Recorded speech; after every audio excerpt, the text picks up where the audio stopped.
comment on va mettre en œuvre le béton dans les voiles. Donc ça, c'est la dernière phase d'exécution des murs. Donc sur une journée, on va dire une journée de coffreurs-bancheurs, ces gens-là s'appellent des coffreurs-bancheurs, ce ne sont pas des maçons, c'est autre chose. Donc le matin, ils vont déjà démouler, c'est-à-dire décoffrer, enlever les banches qui ont été mises la veille du mur qu'on a coulé la veille. Ils vont les enlever. Un manœuvre, ou enfin une partie de l'équipe va nettoyer les banches, pendant que le grutier amène un autre train de banches pour commencer le coffrage. Donc il va poser le train de banches contre le trait de cordeau qui aura été mis au sol. On va ensuite mettre ce qu'on a vu, hein. Enfin les talonnettes auraient été disposées au début. Puis après les talonnettes, on vient mettre les mannequins, puis les armatures, puis les entretoises, enfin les outils, enfin les cales qui vont permettre de garantir l'écartement, les écarteurs. On va venir mettre le deuxième train de banche en place. On va régler tout ça pour être sûr qu'on est bien vertical et aux bonnes dimensions, etc., etc. Et on va boucher en bout, on va venir mettre ce qu'on appelle un arrêt de bétonnage, c'est-à-dire on va venir coffrer verticalement, parce qu'on ne va pas couler tout dans la même journée, hein. On va voir qu'on coule à peu près 18 mètres à 20 mètres de long par jour. Et donc ça c'est le matin, on termine en milieu d'après-midi, en début d'après-midi, et ensuite on vient couler. Voilà, donc c'est la dernière phase d'exécution des murs. Voilà. Donc à l'aide d'une benne à béton, tenue au bout de la grue ou d'un moyen de levage quelconque. Ça s'appelle donc communément la chaussette, hein, donc c'est ce qui nous permet d'amener le béton au plus près, puisqu'il ne faut pas que le béton soit envoyé trop loin de l'endroit où il va être déposé, sous peine d'avoir une ségrégation, c'est-à-dire d'avoir une séparation des granulats et de la pâte. Voilà, donc on essaie d'être toujours au plus près, de couler au plus près du béton de l'endroit où on est. Hein, voilà. Lorsque on a mis le béton en place, on va le vibrer à l'aide d'une aiguille vibrante. Donc l'aiguille vibrante, ça ressemble à un tube en acier, hein, dans lequel il y a une bille qui se balade et qui vient cogner sur les parois très très vite. Donc ça fait une vibration. Donc ça peut être électrique, ça peut être pneumatique, hein, ça peut être à l'aide d'un compresseur ou électrique. Voilà. Par contre, la vibration, c'est quelque chose qui est technique, c'est très technique. Donc une vibration trop importante, si on a laissé trop l'aiguille dans le béton, dans les banches, ça peut provoquer donc une ségrégation des matériaux. Là, probablement que sur cette zone, le gars a laissé trop longtemps l'aiguille vibrante dans le béton et donc c'est venu séparer les graviers du reste des autres éléments. Voilà.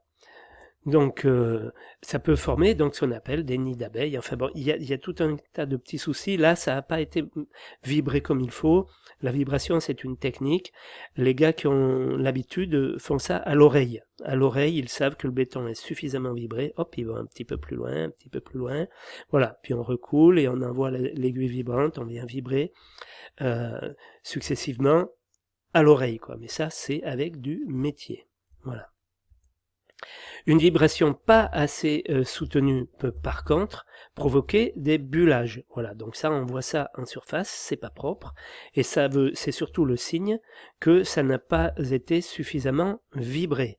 Voilà, pas assez longtemps. Donc, alors ça c'est autre chose, hein, ça c'était prévu.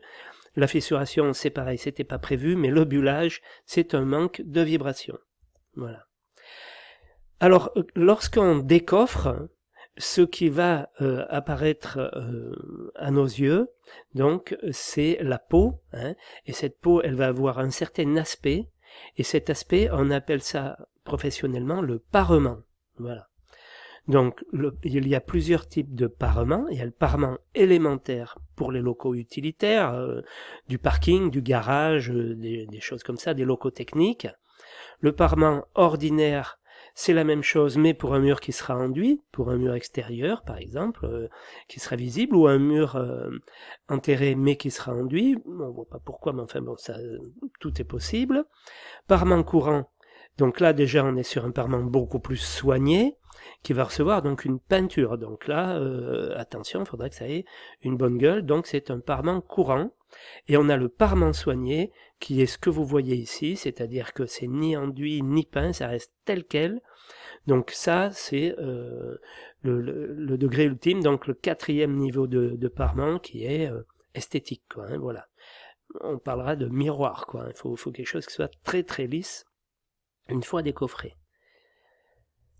Donc comment on organise les travaux? Donc on va d'abord tracer sur la dalle la mise en place des taquets ou des talonnettes. Ensuite, on va décoffrer les voiles qui auront été coulées la veille. On va nettoyer les banches. On va mettre en place la première peau, le premier train de banche. On va régler l'alignement et l'aplomb du premier train de banche. On va ensuite tracer au trait de niveau de coulage au bleu, c'est-à-dire qu'on va tracer au cordeau le niveau où on va arrêter le coulage à 2,50 m, 2,60 m, 2,70 m, suivant ce qui est indiqué. Mise en place des mannequins, des réservations diverses qu'il peut y avoir, hein, des gaines, des choses comme ça. Les abouts, donc les abouts c'est l'about de coulage, hein, pour arrêter le coulage l'après-midi, hein, une sorte d'embout qu'on va mettre au coffrage, hein, entre les banches. Traitement à l'huile de décoffrage, c'est pour faciliter le décoffrage. Donc l'huile de décoffrage, c'est des produits de décoffrage. L'huile, c'est le terme plutôt utilisé sur le chantier. En fait, c'est plutôt un produit de décoffrage. Ensuite, on va mettre en place les aciers, ou les armatures. Puis, on va mettre en place les entretoises. Puis, on va venir et puis on va préparer les tiges de serrage au moins sur la première peau. Mais elles ne vont pas dépasser, bien sûr. Et puis, on va venir mettre en place le deuxième panneau de banche, deuxième train de banche. On va venir fermer la banche. On appelle ça fermeture de la banche avec les tiges de serrage. Puis, on a une grosse tête qui se prend à la main pour venir visser. Et qu'on finit de visser avec une clé dynamométrique, parce que tout ça, ça se serre avec une pression pré-réglée, quoi, hein, voilà. On serre donc les tiges traversantes. On règle les banches une fois fermées. On vérifie l'alignement, on vérifie l'aplomb. Et on vient couler le béton. On vient le serrer à l'aide d'une aiguille vibrante. Alors aujourd'hui, on utilise aussi les bétons autoplaçants. Donc à ce moment-là, on coule le béton qui est autoplaçant. À ce moment-là, il n'y a pas besoin de le vibrer. Voilà. Il faut savoir qu'aujourd'hui, c'est quand même très utilisé. Par contre, ça demande à avoir un réglage des banches beaucoup plus précis et surtout éviter la moindre fuite, parce que le béton autoplaçant, c'est véritablement liquide, donc à la moindre fuite, il va sortir, et puis surtout risquer de créer un écartement des banches qui serait dangereux pour les coffreurs bancheurs qui seraient à proximité des banches, quoi, hein. Puis un réglage manuel de la rase et mise en place éventuelle d'acier en attente s'il y a un plancher, par exemple, pour mettre les aciers en chapeau, comme on a vu sur les planchers, ou ce genre d'acier en attente pour un plancher ou un étage supplémentaire. Et puis on fait une dernière vérification de l'alignement et de l'aplomb.